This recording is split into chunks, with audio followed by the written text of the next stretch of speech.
Rithanya suicide பண்ணது ரொம்ப தப்பு தானே? ஏன் பண்ணாங்கன்னு யோசிக்கிறீங்க? வரதட்சணை கொடுமை தான் ஒரே ரீசனா? கிடையவே கிடையாது. அவங்களோட வாய்ஸ யாருமே கேட்காதது தான் பிரச்சனை.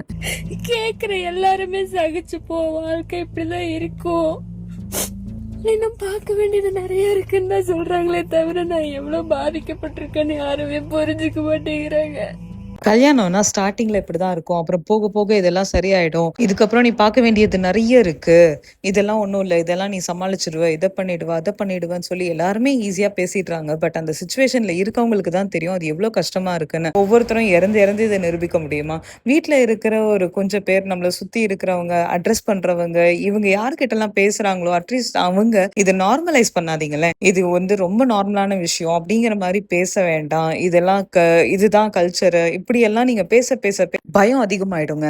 இப்படியே என் வாழ்க்கை போயிடுமா, இந்த மாதிரி தான் இருக்குமா, யாருமே என்னோட வாய்ஸை கேட்க மாட்டாங்களா அப்படிங்கிற பயம் அதிகமாக அதிகமாக அவங்களால அந்த சுச்சுவேஷனை ஃபேஸே பண்ண முடியாது.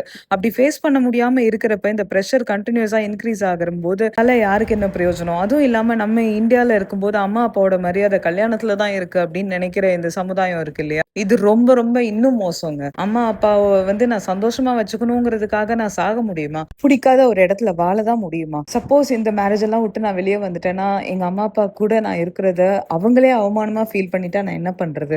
எனக்கு எந்த இடத்துலயுமே சப்போர்ட்டிங் பாயிண்டே இல்லை அப்படிங்கிற பாயிண்ட் எல்லாத்தையும் அவங்க யோசிக்காம இந்த முடிவுக்கு வந்திருக்கவே மாட்டாங்க.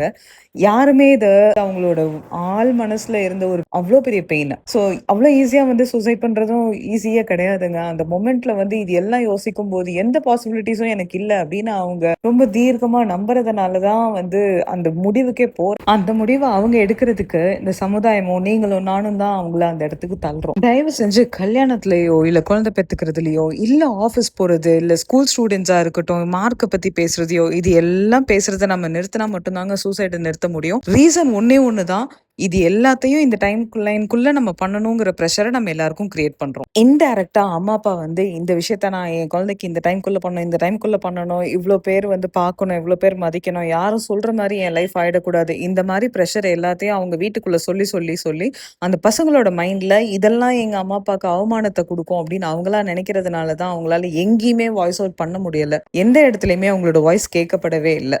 இது எல்லாம் கண்டினியூஸா நடக்க நடக்க நடக்க தான் அந்த சூசைடுங்கிற ஒரு விஷயமே கிரியேட் ஆகுது. இதோட பேஸ் ரூட் இதுதான். இதை நம்ம எல்லாரும் சேர்ந்தோம்னா கண்டிப்பா இதை வந்து நம்மளால மாத்த முடியும். தயவு செஞ்சு ஃபார்வர்ட் பண்ணுங்க. உங்களுக்கு தெரிஞ்ச எல்லாருக்கும் பண்ணுங்க. யார் யாரெல்லாம் அந்த மாதிரி கேட்கறாங்களோ அவங்களுக்கு ஃபார்வர்ட் பண்ணுங்க. இதை எல்லாரும் தெரிஞ்சு பண்றது இல்ல, தெரியாம பண்றாங்க. தெரியாம ஒரு ப்ரெஷரை கிரியேட் பண்ணிட்டே இருக்காங்க.